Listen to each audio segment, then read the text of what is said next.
Good morning. तर आज मी बनवले नाश्त्यासाठी बेसन पिठाचे धिरडे.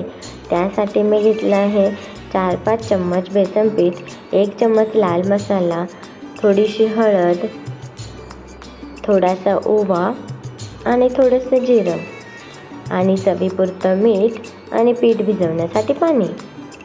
हे असे सर्व सामान घेतलेलं आहे.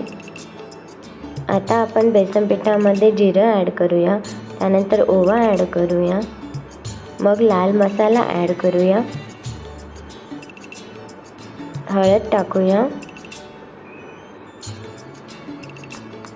आणि चवीपुरतं मीठ टाकूया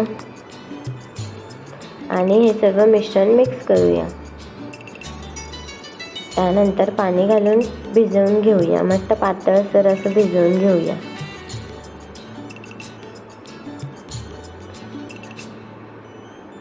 हे बघा, पीठ आपलं रेडी झालं आहे. त्यानंतर तवा तापून त्यावर तेल टाकून असं धिरडं पसरून द्यायचं मस्त. आणि थोडंसं शिजलं की पलटी मारायचं. बघा, मस्त छान असं झालं आहे गोल. खायला खूप छान लागतं. व्हिडिओ लाईक करा, शेअर करा. थँक्यू.